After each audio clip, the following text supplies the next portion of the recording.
આને કહેવાય 360 ડિગ્રી ફરવું અને નેતાઓ પર બહુ ભરોસો કરવો નહીં. બોલી ગયા શું અને પછી 2 કલાકમાં જેવું બ્રહ્મ જ્ઞાન, કોઈનો કોલ આવી ગયો, બ્રહ્મ જ્ઞાન થઈ ગયું. ભરોસો ના કરતા. ભરોસો તો આ પ્રજા પણ નથી કરતી, એટલે તો ગંદી વાસ્તવિકતા આપ સામે આવી રહી છે. સ્માર્ટ સિટી અમદાવાદમાં જનતા પી રહી છે ગટરનું પાણી. જી હા, રિલીફ રોડ પર આવેલી ધના સુતારની પોળના રહીશો છેલ્લા 5 વર્ષથી ગંદુ પાણી પીવા માટે મજબૂર છે. શું છે લોકોની વેદના, શું થઈ રહ્યું છે, આવો જોઈએ આ ખાસ અહેવાલ.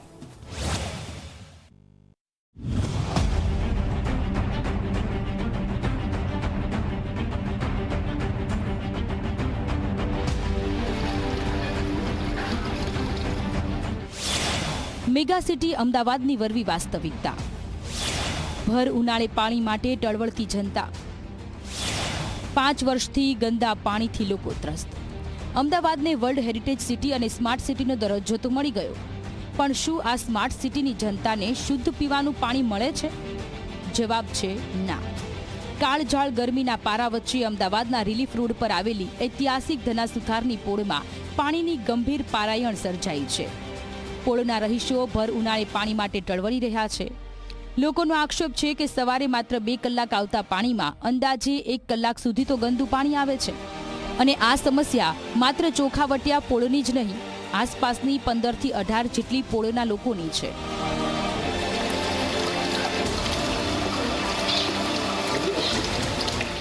ના, પાણી બહુ ધીમું આવે છે સવારે અને પાણી સાવ ગંદુ આવે છે. એવું છે અત્યારે. ઉનાળામાં પાણીની જરૂર પડે છે એટલે બહુ જ મને હેરાન થઈએ છે પોળમાં. લગભગ 6:30 વાગે પાણી આવે અને 7:30 સુધી તો દોડું જ પાણી આવે છે. અને આ સમસ્યા લગભગ 5 વર્ષથી છે. બરોબર. હવે દોડું પાણી આવે 1.5 કલાક સુધી, પછી 7:30 વાગે ચોખ્ખું આવે તો પીવાનું શું ભરવાનું, વાપરવાનું શું ભરવાનું. 15 કેટલા કલાક પાણી આવે? 1.5 થી 2 કલાક, 6:30 થી 8. એમાં 1.5 કલાક તો ગંદુ પાણી આવે. પોળની મહિલાઓનો આરોપ છે કે આ સમસ્યા કોઈ આજકાલની નથી, પણ છેલ્લા 5 વર્ષથી તેઓ આ નરક જેવી સ્થિતિમાં જીવી રહ્યા છે. તંત્રમાં અનેક રજૂઆત છતાં કોઈ નક્કર પરિણામ ન મળતા સ્થાનિક મહિલાઓનો આક્રોશ 7મા આસમાને છે. એટલું જ નહીં, સતત આવતા ગંદા પાણીના કારણે બાળકો અને વૃદ્ધોમાં ઝાડા ઉલટી અને ચામડીના રોગનું પ્રમાણ પણ વધી રહ્યું છે. પાણી સારું આવતું નહીં, છોકરા માદા પડે, પેટમાં દુખે, ઝાડા ઉલટી થાય ને પાણી પણ કેટલું 1.5 કલાક જેટલું સારું નહીં આવતું. બહુ કોક વાર તો હા ધીમું આવે, બંધ થઈ જાય, કોક વાર આવે ત્યારે રગડા જેવું પાણી આવે. તો એવું પાણી ભરીએ તો આપણે માદા જ પડીએ ને. 1.5 કલાક પાણી આપે, એમાં ગંદુ પાણી જો અમે જવા દઈએ તો પછી અમારે વાપરવાનું શું? એક તો અત્યારે ગરમી શરૂ થઈ ગઈ છે, લોકોને પાણીની વધારે જરૂરિયાત હોય અને પાણી 1.5 કલાક આવે ને પછી 7:45 તો જતું રહે. એમાં પણ ખરાબ આવે તો ઘરમાં નાના બાળકો હોય અને એ બીમાર પડે ગરમીના હિસાબે અને રોગચાળો ફેલાય. એટલે એટલી વિનંતી કે આ ગંદા પાણીનો કોઈ ઉપાય કરો.